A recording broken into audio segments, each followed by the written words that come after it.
Nobody expected that right through the 90s and into this century, China would have such a run of success.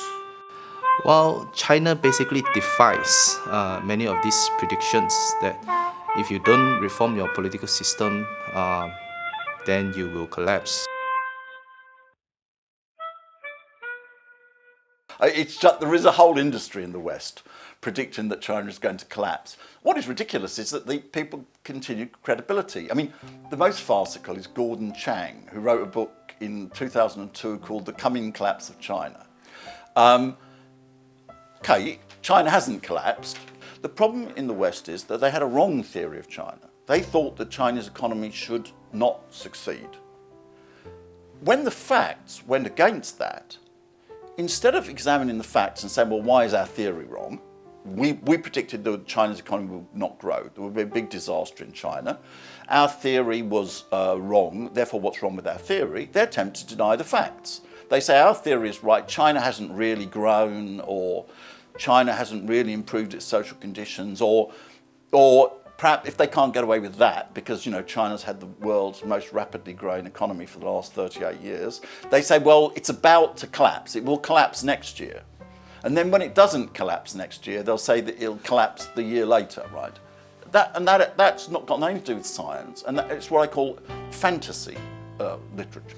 I think the modernization of the Chinese economy, driven by Chinese leadership since Deng Xiaoping, the great Deng Xiaoping, has been the most successful revolution in world history.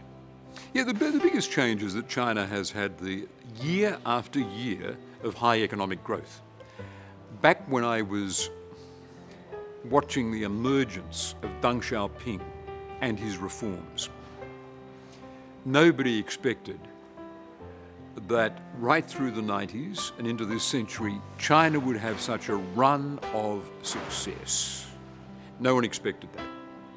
No hard landing, no economic collapse, public support for hard measures like the reforms of the state sector in the 1990s. I mean, nobody could have expected such success. And when I hear people, especially Americans, say it's all going to come to an end, China will fall into stagnation, I say, you've been saying that for 20 years and it hasn't happened.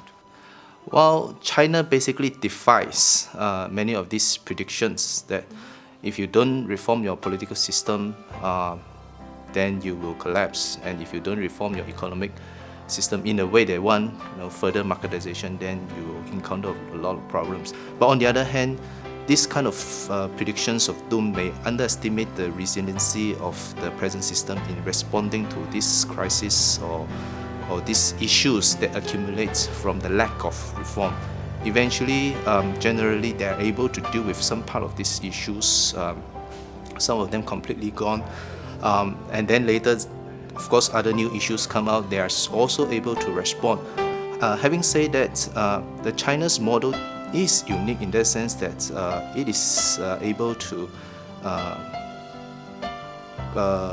basically today propel China to the state it is today, and we cannot say that it is a failure. In a way, China is really successful in combining what it learns from the world and its own considerations of national conditions and other things. The communist rule so far in the way that it rebuilt the states, regenerate the economy, and then basically giving the Chinese people's certain sense of confidence and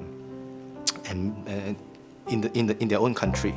So in this sense, it's doing great. Actually, the party, is become so strong. So that's why, I tell scholars, if you wanted to stand China, you have to look at those facts first.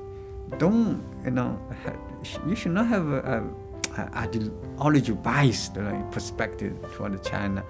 What Deng Xiaoping mentioned, 实事求是, right? This you have to take truth from facts, right? So you have to look into facts first, then you can have a judgment.